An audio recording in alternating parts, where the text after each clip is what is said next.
Today on The Question Is with Anthony Portantino, we're going to discuss some of the challenges facing our youth today and how one school district is meeting those challenges in an open and frank way that makes a difference. You won't want to miss this show.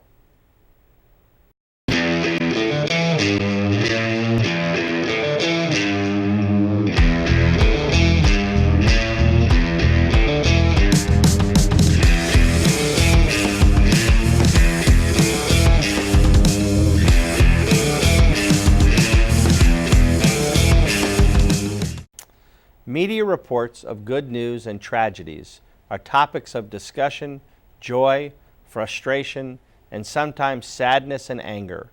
In the Burbank Unified School District, leaders and stakeholders are going beyond the conversation and putting into place a plan to make our children's well-being more than just a topic of discussion. With a frank approach rare for a public school, difficult and constructive plans are taking center stage. So down the road, there'll be a lot more good news to read about. Yesterday, it was the school district that inspired the TV show Glee. But today, board member Stephen Ferguson, Superintendent Matt Hill, PTA member Alexandra Helfrich, Lori Adams, president of the Burbank Teachers Association, and the entire BUSD are inspiring others to confront teenage mental health issues head-on, and they join me today on The Question Is. Thank you for being here, all four of you. This is very exciting. Thank you. Absolutely. Stephen, you got elected recently to the Burbank Unified School Board and immediately wanted to make our children's mental health an important topic for discussion and for the board and the entire community to tackle. Tell us about why you feel this was important and what sort of inspired you to bring it forward in such an important way. Well, I brought it forward immediately because it's an immediate problem. We've seen how shootings in Aurora, Colorado, Newtown, Connecticut, as well as teen suicides across the country have just been taking over the airwaves for years now. And to see that Burbank Unified didn't have a specific policy in place, although we had protocols in place, I thought as one member of the board that would be certainly something that I could contribute. And so we've decided to take this on. Wonderful. And Matt, as the newly minted superintendent, here you come into the situation and you have a board member, PTA, teachers bringing forth an important topic. As the sort of the top administrator, you're entrusted now to take this kernel of idea and move it into practice. So how are you approaching the subject from an administrator's point of perspective? Well, just as you mentioned in the opening, it's about having frank, open, honest conversations and really taking inventory of what we're doing well now and what we can do better. So here in Burbank Unified School District, we already have some great partnerships. Burbank Family Services Agency has sites on one of our high schools. We have some curriculum and supports for our teachers, employees, but not enough. As Stephen said, throughout the country, everyone's struggling with mental health issues, and how do you support students? In the past, it was viewed as a taboo conversation. You didn't talk about it. It wasn't going to be my child or my student, but the frank reality is it's a conversation you have to be prepared to have, and that's what we're doing in Burbank. How many students are in the Burbank Unified School District? We have close to 16,000 students in Burbank Unified. So we're not talking about a little district. We're talking about a mid-sized to large district that faces the gamut of challenges. Absolutely. If you rank us in California school districts, we're in the top 100 in the state. Top 100 in the state. And Alexandra, you're extremely active in the PTA and you have two children in the school district. The PTA has, as Matt talked about, had a very strong partnership with the district. How do you see the parents' perspective fitting into the implementation of what's on the table? Parents have faced every issue at home. For example, you have a child transitioning into kindergarten, going all the way through all the big transitions they do as they go through their school career, up to that moment in the spring of senior year when we have many students facing a very big disappointment when they get their college acceptance notices or not, or you have students who are transitioning into the real world. All of those things on a daily basis are all part of mental health. They're things that are important for that social and emotional growth of every child. Parents need support from their biggest partner in life, which is their school district. Right, and Lori, obviously, as a math teacher in one of the high schools in the Burbank Unified School District, you're on the front line. You see students every day. Right. You see those who come in and are smiling, and you see those who come in who aren't. How, as a teacher, are you interacting with those students, and how do you see your role working with this policy as it evolves? When we have students who struggle in class, we'll contact the counselor and try to set up a meeting to address their needs. And sometimes you realize their problems are bigger than algebra, and so it would be nice to have a nice support system to help them work through their own personal issues, so then they can get back and focus on their lessons. But I think mental health is the biggest issue we have to address first. If they can't focus in class, then there's no way we're going to be able to teach them the content we need to get through. Well, as a personal perspective, all my problems are much bigger than algebra, but I did struggle with algebra a little bit. Stephen, as this, obviously it's now a draft proposal right now. You're going to take some stakeholder input. I mean, how do you see, what takeaway can others see? Obviously, the issue's been brought to the forefront. How do you see Burbank's approach now to create a policy from a practical perspective, and then we can talk about some of the specific things in it? Sure. I mean, I can say that Burbank has a luxury because, as Superintendent Hill said, we do have services already on the campuses. So we do have the Burbank Family Service Agency that we partner with that's providing free school-based counseling services, mental health services to over 1,000 students annually in our school district, and we're very blessed to have that partnership. The policy is really the beginning of a conversation that the board is going to have.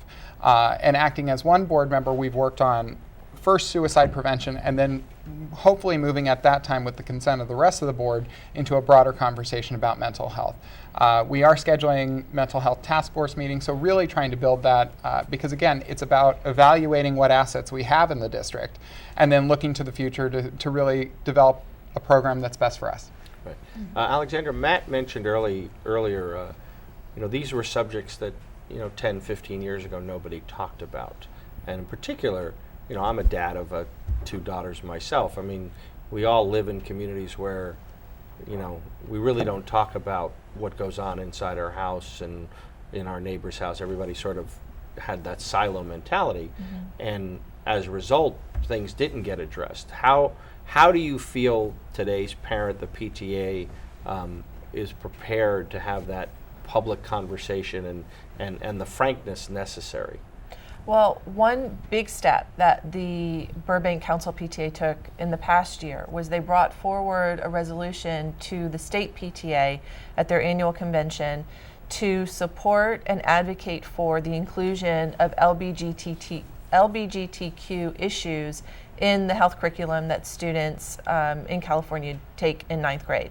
And to have full inclusion of those issues, acknowledgement that some of the issues that certain students face are different from issues that other students face, is a critical step towards creating an atmosphere of tolerance and acceptance, as well as providing really, really important information to kids. And giving them the tools to find information that they may need to find outside of the school district. So that's a big step that Burbank Council PTA took. Being able to have these kinds of frank conversations with our school board members, with our teachers, with our district administration, also is a huge support structure for families at home. A lot of times parents come across things in our own house that we may not know really how to deal with, and we need that help. And again, our biggest parenting partner is our school district. And Lori, sometimes a student feels more comfortable talking to a teacher than they do even talking to a sibling or another family member.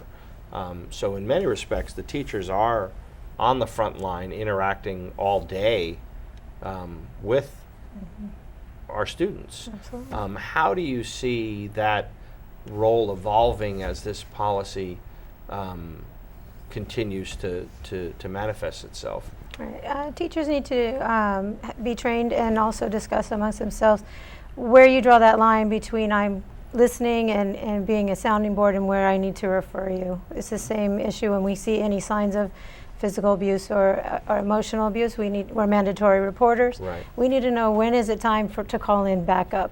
Instead of just being that supportive person, we need to get them help. Right. And so that's a big challenge that we're looking at. And Matt, part of the down the road, there's going to be some set aside for more teacher training for for all administrators. I mean, how does that work? Is that something that's going to be budgeted out of the general fund? Is it something that's going to be grant money? How do you see the professional development that's going to be necessary? Because the policy is one big piece, but then there's the on the ground piece. How does that fit in? Obviously, we've got one vote here on the budget, so this is our opportunity to lobby on that. Because I think when other school districts are going to hear about this, they're going to want to know, there's the idea and then there's the implementation. Right, absolutely. For us, that's why I fully support the idea of a task force. So bringing students, parents, teachers, classified staff, the board members, administration to the table, look at best practices. So not just look at what we're doing here in Burbank, what are we doing across the state, what are some of the national models, and then you can see the support services that either we are doing now, and we need to applaud that and recognize that, or there's services that we may need to invest more money. As far as the funding, that's a conversation that we would have together as a community of saying, these are the needs of our students. Because I think the key thing is that individual student privacy will be respected through this, but the conversation of what to do and what those supports are, that's the honest, candid conversation. Where does that fall on our priority list here in Burbank, and how do we do that to support all students? Stephen, what other local school districts are you looking at? Well, we are looking at a number of school districts, but mostly we're looking at Alhambra. Alhambra has a great mental health, has great mental health services as a whole. But we're also looking at the California School Boards Association also now has model language for school districts trying to take this problem on. But realistically, we're also looking outside school districts. We're looking towards organizations like the Trevor Project and beyond in really trying to formulate the best policy that fits to our community. Each policy should be unique to each community because each community is going to face obviously different challenges. So, and Alexandra, obviously you're also very active in the arts in Burbank Unified. What role do you see? I mean, there's algebra. There's history, and then part of being a healthy school district is having support of arts. How do you see that integrating into, mental health, providing opportunities for students who have that passion to sing, dance, or create? Well, it's a great question, Anthony, so thank you for asking. When it comes to arts in Burbank, definitely our district is committed. I have to thank our school board and our administration for always supporting the arts. And by doing that, you're supporting kids and humanistic values. And no matter what, whenever you have an opportunity to create, you have the opportunity to be self-expressive. And that's a huge component of mental health. And talking about mental health, we're not only talking about crisis, we're talking about the positive aspects of it too. Self-esteem, communication skills, social and emotional learning, all of those pieces go into a really well-rounded mental health plan. So I can expect to see and hope to see, and I trust our district will see this as well, that when you have a thriving arts community, you have a thriving community both physically, emotionally, and mentally, or all of those above. Absolutely. Now, we've got a lot more to discuss in our second half of the show, but I think you're 100% correct. I think about my own daughter who's quite creative, and I remember she took the scissor and did something with it, and the teacher told me that she messed up the scissor, and I said, no, that's a sculpture.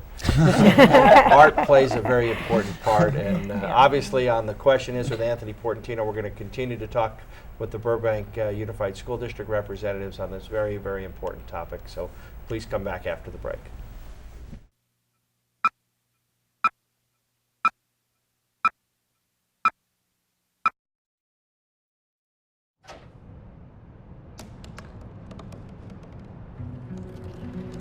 They said I couldn't dream. Called me a piece of trash and swore that's all I'd ever be.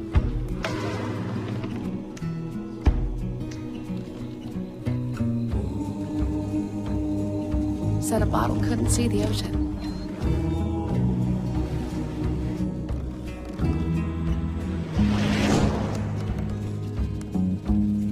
Give up.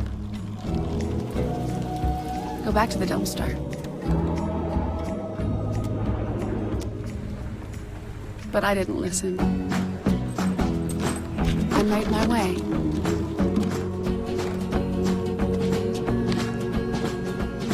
And now, I am what I've always wanted to be.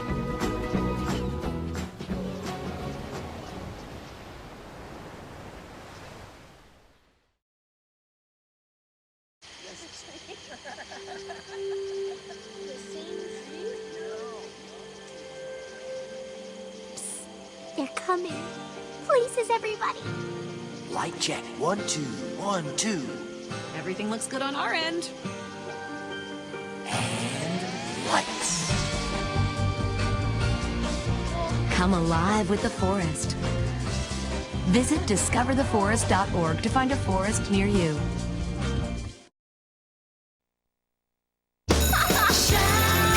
Hi.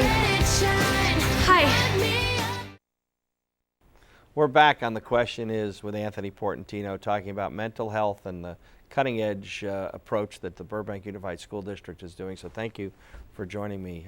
Stephen, you have some specific on-site things going on now through Foothill Service Agency. Could you walk us through some of the specific things that they're doing? Sure. So the Family Service Agency, our partnership began with them way back in 2001. So we've been focusing on mental health in this town for quite a while. But the Family Service Agency of Burbank actually comes onto each of our school sites and provides individual one-on-one counseling, group counseling at their own center in Burbank. They also provide access to everything from Simona sound therapy to art therapy. So, I mean, they really are kind of this state-of-the-art nonprofit partner that we're able to really give our students the very best of care with. So That's awesome. Alexandra, you know, obviously, again, we're parents. And the world has changed a little bit since 1970, where there's a lot of pressure, a lot of distractions, a lot of electronic media pressure, a lot of parental pressure. How do you see the stress level of our students today versus when we were in school? I think you're bringing up one of the biggest issues we face. Anxiety and pressure and stress is something that, for whatever reasons, and you touched on many of them, is so much greater for our kids today than it was when we were growing up. There's no opportunity for a kid with a telephone to go home and completely separate themselves from either their social structure, their academic pressures, and all of the things that are contributing to heightened anxiety in students. So that's one of the things that I notice the most when I'm looking at young people in our community. There seems to be a much greater level of stress, they're driven kids. They want to succeed. They want to have all these great opportunities be productive for them. But at the same time, that's adding to heightened anxiety across the board, and I think that's where a lot of our needs are coming from. I mean, even with the photo, you know, now, you know, you can't ever be just relaxed because You can't make a mistake. Can't make a mistake because it'll be on Instagram, it'll be on Snapchat, it'll be It's true. all over the social media instantly. No, absolutely. You were coming to you next. How do you see that stress level from a teacher's perspective? Again, you're looking out into the crowd and you're seeing your students. We see students over-programmed. Over-programmed. Taking many AP classes, having to take extracurriculars after school, very little time for sleep, and lots of homework. And so they're taking advanced classes. Of course, there's going to be more homework. On top of it, when Alexandra mentioned cell phones and always being connected, our state union helped us bring anti-bullying training into our district. And one of the most eye-opening points of view from my side was a student used to be able to go home and be in a safe haven away from bullying, yet now they could be texted all night long, you know, by a group of students. So I think that the pressures are there that people from our generation just can't understand or relate to. So as a teacher, you see the presence of the cyberbullying and the training that you had helped you identify that. I've seen a girl sitting in my class, happy-go-lucky 1 minute, and the next minute in tears. And it's like, what do you need? She wanted to go to the restroom. I let her go. I said, what's wrong? Somebody had broken up with her in class via text message. So you know, we want to integrate technology into the classroom, but there's got to be some point where a student can just shut down and focus and get away from all of the added pressures. No, I agree. I mean, that's it's amazing. I think maybe we should all, when our kids come home, say, put your phone in a box. Just tune out for a little while. Have it by the door. Good luck. Yeah, exactly. If you're able to be successful with that, let me know how it worked for you and what I should do. Well, actually, one thing I used to do with my daughters, and it would drive them crazy, is I would say, you know what, you're in charge today. You can do whatever you want. and I'll go along with it, but as long as it doesn't require electricity. And I say, you can decide if you want to read a book, you want to go to the park, you want to go play catch. Never went over well. But I say, but you have to unplug for the next 2 hours. Yes. But you're right. Baby steps. Baby steps. But even in the conversation, you know, they're much more comfortable texting back and forth than they are having Right. the conversation. And I think from a parent's perspective, it's harder to even talk to them because they don't want that eye contact because they don't do it during the day. Matt, obviously, you're going to take this input, the task force, you're going to take all of the concerns and the good news, the bad news, and try to fashion a master plan, I think is the goal, to have a master plan. What's the timeline? How do you see, so it doesn't get studied to death, how do you see over the next, 6 months this fleshing out? Absolutely. Well, I just want to piggyback first on the digital natives. I have 2 young boys, so I want to get more suggestions before we leave. But it's amazing. My boys are 7 and 4, and they are digital natives, and we didn't grow up in that environment. So I think that's a big challenge of that disconnect of, as parents, we don't know what they're going through, and they're always online, and they don't know what they don't know either. And so to have those supports and those conversations, that's a critical component for this plan. As far as the overall plan, it's perfect time me being a new superintendent. Day 35 on the job, what I'm doing right now is a massive listening campaign, 100 days of what are the topics we want to talk about here in Burbank. And so the process is going to fit nicely because what we already have in place through the state new funding formula, the local control accountability plan, that is the guiding document in Burbank. And that's going to be revised year-long, and we're going to be making budget decisions in the spring. So I expect to have the board vote on a policy this fall. At the same time, in parallel, is continue to have this task force where everyone's at the table. What I like about what Mr. Ferguson's doing here is it's not just a policy being dropped down on the district. He's doing it very openly and collaboratively with everyone. So we're at the table. So we already have a jump start on this. And we're honoring the past of what we already have in place. It's not saying we have to start from scratch. It's to say, where do we tighten it? Where do we get stronger? Well, one of the things I always found fascinating, Deloitte in their innovation manual, they have a whole chapter that being an innovator is actually looking at what other people are doing well and copying what is successful. Right. And so much of our task is to find the new big idea that we sometimes forget to just look and see who's doing something right. And that makes you an innovator, just wanting to look at models that work. Lori, the school family, the stakeholders, obviously teachers are there all day, interacting with the students. How, when the teachers talk amongst themselves, you're going to fit into this conversation. How do you see some of the ideas brought forth from the teacher's perspective? Well, our time is very limited, so it's always a little right, that's the challenge. It's always a little tough to add in more training or more professional development, especially with new standards and other things that we're addressing right now. But I think teachers will agree that mental health is most of the battle with reaching students.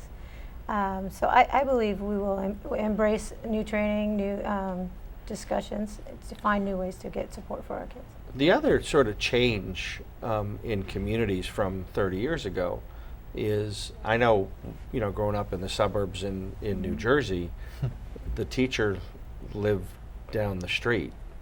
The firefighter lived across the street. Communities where people worked were also where communities lived, and that's a change. I mean, what percentage of Burbank teachers live in Burbank? We have quite a few who grew up in Burbank and went to Burbank schools. It is difficult for new teachers to purchase a home in Burbank. Right. So myself, but it still has a hometown feel, even though it's in the middle of a big metropolis area. There are many though who are commuting out. There are many who start and then want to move back east somewhere to raise their families. So affordability to live in the town is a big issue. Right, just communities have changed. I remember, Right. again, when I was a kid, the bus driver called my mom. That was the breaking point in the 5th grade. Yeah. I was innocent. I was not disrupting on that bus. Right. I take the oath. Stephen, again, you got elected and put this forth. I mean, you and I both travel in a lot of circles where we see some kids who need help. And you talked about the Trevor Project and others. I think the beauty is there's a lot of people out really trying to help, but the need is so great. And you said earlier, 1,000 students. You bet. 1 in 16 already are seeking help. What do you think the number of students who haven't been touched yet to step forward? I mean, what do you think the real numbers are? Well, I mean, I always make the joke that I think that just like a personal trainer, everybody should have a therapist. I really believe that there is no health without mental health, and as a community leader, it's certainly important and as leaders of education in particular, for us to really work on removing that stigma, because there are so many students who just will never get the help that they need, and the best part about really doing this in schools is that we can intervene at an early age. And so we're not seeing those long-term societal impacts, those long-term family impacts, and so on and so forth. So,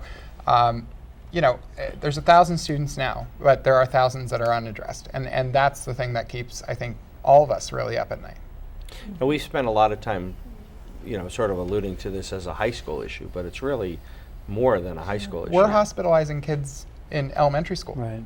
I mean, these are precious young souls that just want a way out because it's just too unbearable. It's just too overwhelming. And when that's the cost we're dealing with, when that's the stakes we're playing at, the work is critical. What percentage you think of students are self-medicating? And again, we're not talking about any one particular district. We're talking about access to the medicine cabinet, abuses in Ritalin and other pieces of the puzzle. I mean, I think there's definitely a positive role. You've seen ADHD students have an opportunity to succeed now as they've gotten more counseling and more focus in their life that didn't have focus. Do you see a component of drug counseling working into this? How does that fit in? And again, I think there's a parental education piece about that as well. There is. I think that it's everything's on the table. I mean, when we really look at, you do have drug use on the rise for a million different reasons. You also have, people are anxious everywhere, including parents. We talked about students not being able to unplug. Parents don't unplug either. And so it's really about all of us kind of taking a step back and saying, hey, how are we all dealing with our anxiety here? How are we, is it the drink after work? Is it this? Is it that? We're all, and students emulate that behavior. Right. So it is a broader conversation. And I mean, I'm happy that we have parents and teachers and classified employees in our district administration who we're engaging in this kind of broad conversation. And while there's a timeline, we know that this conversation is important for that reason, because we're seeing the overdose. You're seeing all those things come into play that you just didn't see at the rate 10 years ago even. And I think what's wonderful about what you're doing is I think we all recognize that we want to read more good news in the paper, and no one wants to read about our own child, our neighbor's child. What affects one of us affects all of us in a small town. And so thank you for being here on The Question Is and sharing the Burbank perspective. Hopefully some other districts get to see this and think about the word that you used before, destigmatize. We need this frank conversation because our children are precious. They face much more challenges and pressures than ever before, and we need to recognize that. Thank you for joining us on The Question Is with Anthony Portantino with the great leaders of the Burbank Unified School District. See you next time.